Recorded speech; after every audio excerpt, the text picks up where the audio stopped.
Hey guys, so I just wanted to cover what I was talking about earlier on that hike.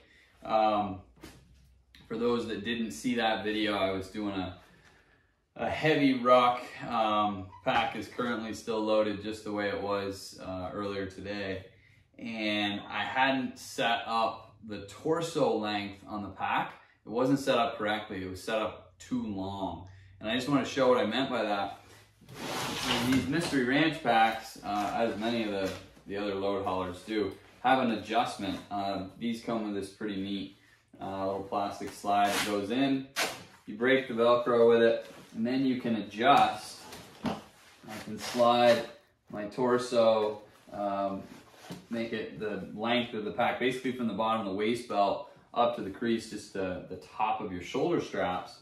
I can adjust that here. So what I like to do is, as the pack gets heavier, I'll just micro adjust. I'll pull the pack off. I'll just slide that torso adjustment down a little bit, make it a little bit shorter.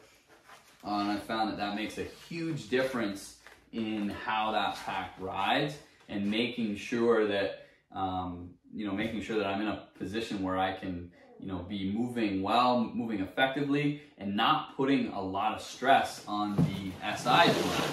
Now the SI joints, that's like if you grab the base, basically the bottom of your lower back, and at the top of your glutes, your butt, you're gonna feel these two kind of bony nubs there. And that's your sacroiliac joint.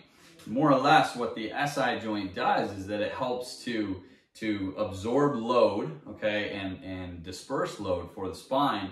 And it also helps to distribute the load that's up above down into the hips and ultimately into the legs, because when you're carrying heavy loads, you want the legs doing the work. You want the hips to take the load and not the low spine. So as I had that pack too long, and I actually, not only was the torso length too long, but also I needed to adjust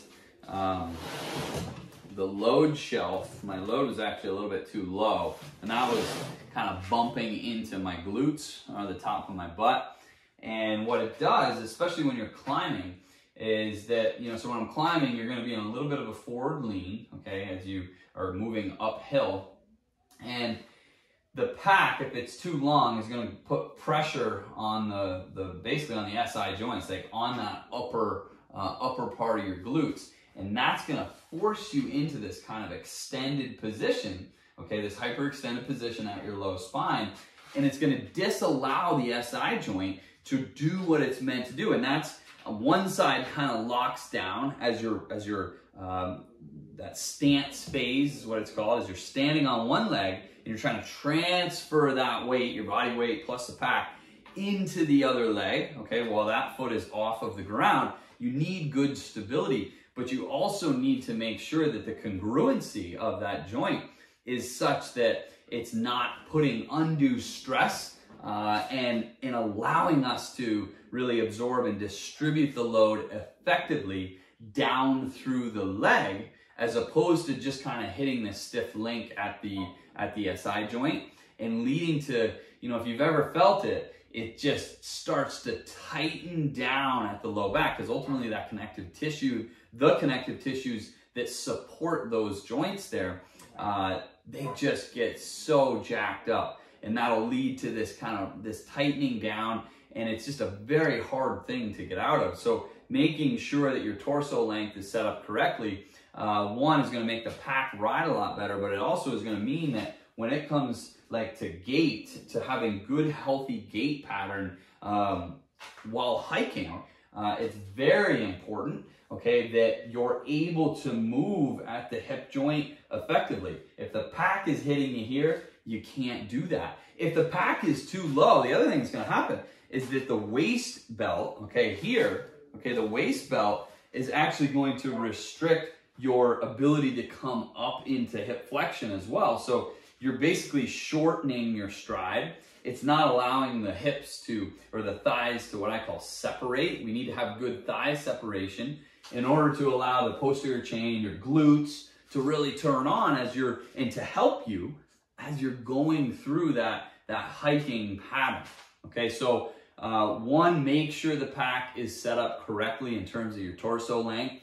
And then two, you just want to make sure that, you know, the heavier the load gets, just know that that pack is going to carry differently. And maybe if you're shopping for a pack, make sure that you have one, or that you purchase one that you can adjust. Okay, like I said, I do that all the time.